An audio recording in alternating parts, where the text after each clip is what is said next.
নানুরে safe drive save life কর্মসূচি, helmet সচেতনতায় পদযাত্রা ও helmet বিতরণ। বীরভূম জেলা পুলিশের উদ্যোগে এবং নানুর থানার পুলিশের সক্রিয় সহযোগিতায় সেফ ড্রাইভ সেভ লাইফ কর্মসূচি পালিত হলো নানুর থানার অন্তর্গত নতুন গ্রাম এলাকায়। উল্লেখ্য, কিছুদিন আগেই এই নতুন গ্রাম এলাকায় একটি ভয়াবহ বাইক দুর্ঘটনায় প্রাণ হারিয়েছিলেন 4 জন যুবক। দুর্ঘটনার সময় তাদের মাথায় হেলমেট না থাকায় গুরুতর মাথায় আঘাত লাগে এবং শেষ পর্যন্ত তাদের মৃত্যু হয়। এই মর্মান্তিক ঘটনার পরিপ্রেক্ষিতে জেলা পুলিশ ও নানুর থানার উদ্যোগে বিশেষভাবে এই সচেতনতামূলক কর্মসূচি গ্রহণ করা হয়। আজকের এই কর্মসূচির মূল লক্ষ্য ছিল স্থানীয় মানুষকে সচেতন করা এবং হেলমেট ব্যবহারের গুরুত্ব সম্পর্কে বার্তা পৌঁছে দেওয়া। কর্মসূচির অংশ হিসেবে নানুর থানার পুলিশ প্রশাসনের নেতৃত্বে একটি পদযাত্রা অনুষ্ঠিত হয়। পদযাত্রায় অংশ নেন প্রশাসনের আধিকারিকেরাও। পাশাপাশি যেসব মোটর বাইক চালক হেলমেট ছাড়া বাইক চালাচ্ছিলেন তাদের হাতে জেলা পুলিশের পক্ষ থেকে হেলমেট তুলে দেওয়া হয়।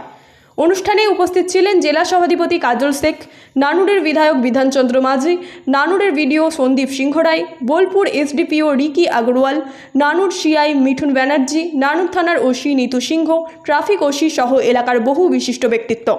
সকলে মিলে এক সুরে বার্তা দেন, প্রাণ একটাই, তাই হেলমেট ব্যবহার করুন, সেফ ড্রাইভ সেভ লাইফ মেনে চলুন।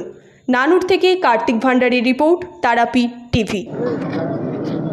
দেখুন, আজকে নানুর তথা বীরভূম জেলা পুলিশ প্রশাসনের উদ্যোগে সেফ ড্রাইভ সেভ লাইফ আজকে যে প্রোগ্রাম, এই অনুষ্ঠান করা হলো, এই প্রোগ্রাম যে আয়োজক তাদের সকলকে আমি স্যালুট জানাচ্ছি।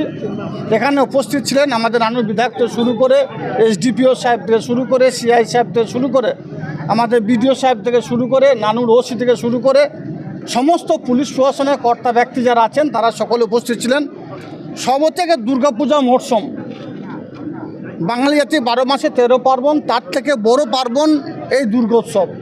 এই দুর্গোৎসবের সময় আমাদের মাত্র কয়েকদিন আগে অর্থাৎ 15 সেপ্টেম্বর যে 4 জনের এই রাস্তায় পথ দুর্ঘটনায় মৃত্যু হয়েছিল, অকাল মৃত্যু বলতে পারেন, যাদের মধ্যে 3 জনের বাড়ি এই এনকড্ডা অঞ্চল এবং 1 জনের বাড়ি পূর্ব বর্ধমান জেলা।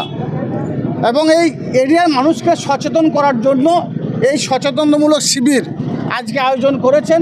এবং পথ চলতি মানুষ যারা মোটর বাইক বা 4 চাকা গাড়ি নিয়ে যাচ্ছেন, যারা 4 চাকা গাড়ি নিয়ে যাচ্ছে তাদেরকে সিট বেল্ট পরার জন্য রিকোয়েস্ট করা হচ্ছে এবং যারা মোটর বাইক নিয়ে যাচ্ছে তাদেরকে হেলমেট দেওয়া হচ্ছে।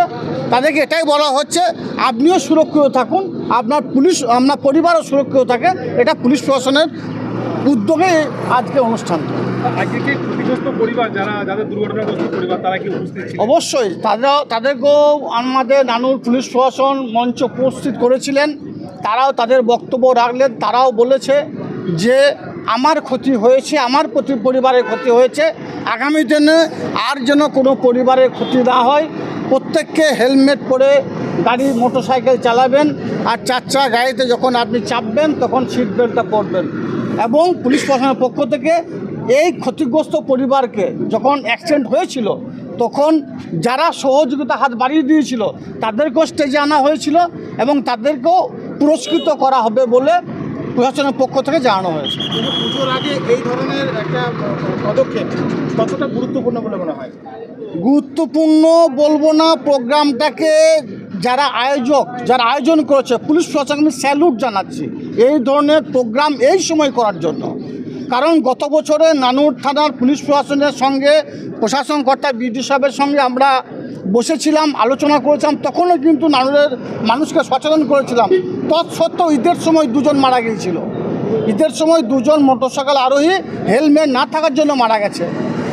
এই যে 15 সেপ্টেম্বর 4 জনের মৃত্যু হয়েছে, আগামী দিনে এই পুজো মরশুমে অতি উৎসাহিত হয়ে জোরে মোটরসাইকেল চালিয়ে যেন কারো মৃত্যু না হয় তার জন্য পুলিশ প্রশাসনের এই উদ্যোগকে আমি স্যালুট জানাচ্ছি। সঙ্গে সঙ্গে সংবাদ মাধ্যমের বন্ধুদের বলবো এই বিষয়টাকে প্রচার করার জন্য, প্রচারে আলোয় আনার জন্য, যেন বীরভূম জেলার কোনো মায়ের কোল খালি না হয়, অকালে কারো মৃত্যু না হয়। প্রত্যেকটি মানুষ safe drive save life Mamata বন্দ্যোপাধ্যায়ের যে 2016 সালে যে প্রকল্প তিনি বাস্তবায়িত করেছেন সেই প্রকল্পের নিয়ম অনুসারে সকলে যেন চলে।